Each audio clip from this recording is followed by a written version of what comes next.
My name is Jerome Franklin, and I was in a motorcycle accident. I broke my spinal cord, and I ended up in Jackson Hospital. I stayed in Jackson Hospital, for a couple of weeks, and that's when I found out that the doctor told me I'd be paralyzed the rest of my life. And it was just like, what do a man do that just can't do anything anymore? My name is Logan, and I'm 14 years old. When Logan was 13 years old, he was an extremely active young teenage boy. He enjoyed doing all the active things that most boys do his age. He was a skateboarder. He was a very talented musician, very, very active. From a very young age, I, had hopes and dreams to marry a man that was, kind of a pillar of the community. It didn't actually work out that way, though. My name is Sarah, and I'm a retired school teacher. I cannot really do much of anything, especially in the kitchen. And my sight has reached this point because, as the doctors say, what is going on behind the retina, what the eyes have been through, and of course that lovely, lovely phrase, the aging process. At that age, although he was 13, he was the size of an 8-year-old. And in order to try to determine the reason for that, they decided to check the pituitary gland. But as soon as they injected the IV contrast, he started having trouble breathing. Logan had an anaphylactic reaction to the IV contrast. His heart stopped. I really actually got deeper into drugs after that, and it just was like I didn't have a life. I used to live and lived to use. We had been together for probably 4 years, and the mental abuse and the manipulation and control had gotten so deep that there was really nothing that anybody could do to intervene. He raped me, and when everything was over, I remember just sitting there naked, and it was so cold. He was without heartbeat or breath for somewhere in excess of 45 minutes. No oxygen was getting to his brain. So he suffered an anoxic brain injury as a result of going without oxygen for that period of time. They were actually starting to record his time of death, and I just stood there. I was praying, of course, for God to revive him. And just in a few moments, his heart started to beat again. They really didn't expect him, even though his heart started to beat, to live through the night. Logan was in a coma for about 12 days. We were told that he would never know that he's in the world and that he would never be able to move any of his muscles because of the extent of the injury. Basically, that he would be in what they call a vegetative type state. I encountered the Meals on Wheels, which really, I can say it almost saved my life. I cannot say enough about my appreciation for being one of the people that received it, and the thanks to all the volunteers that bring it, the Food Center and the United Way, and what they do for the food centers.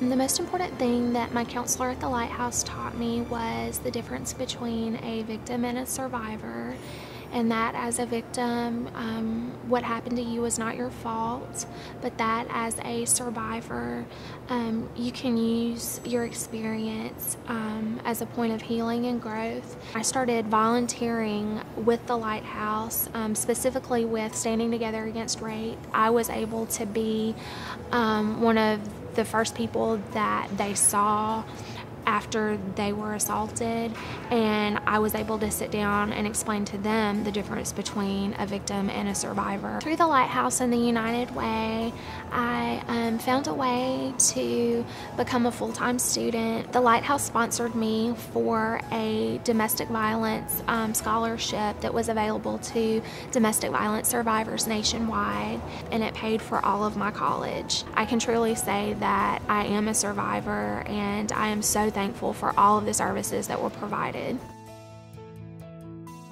When we came back home, he started using a physical therapy program here in Montgomery, and we didn't know about Maine, but we got a phone call saying that someone had blessed Logan with the sessions, and we had to ask what it was. We were very excited because Logan has always loved to be around horses. Logan wasn't able to even support his upper torso at all.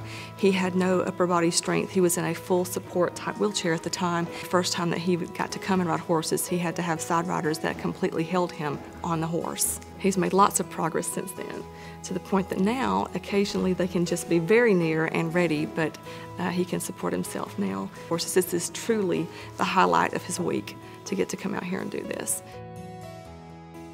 One day I was introduced to Goodwill.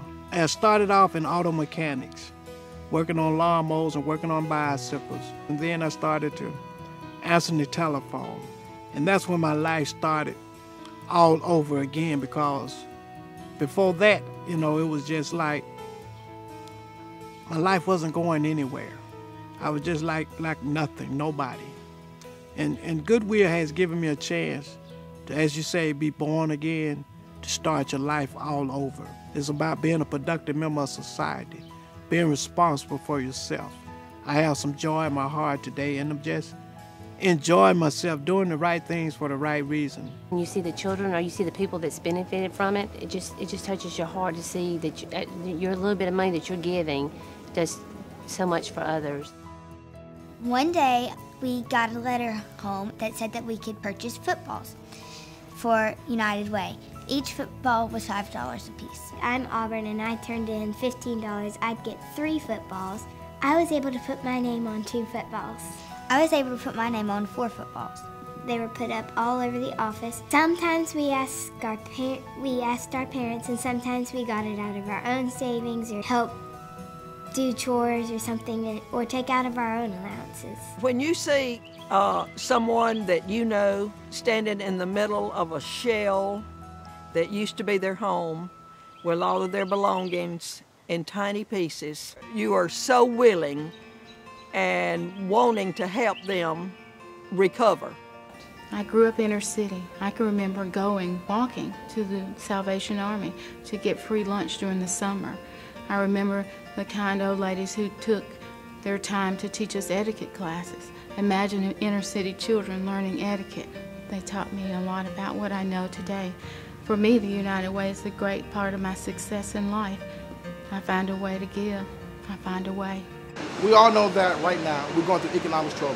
When you see what the floods that happen, tornadoes, hurricanes, stuff like that, and what's $1, $2 a give? It's better to give than receive. If you got $1 or $2 to do something that's positive, it'll go a long way. Please find a way to help the United Way so they can continue to help people like Logan. I found a way. Won't you? The United Way needs your help. Some people don't have as much as we have. We can give it to them. I think helping United Way is important because it helps all these different organizations and who help many people, and they impact on all our lives. Please find a way to help. Your time, Your money. please find a way. Please dig a little deeper. Please give a little. Then give a little more. Please do whatever you can. Give what you can, please.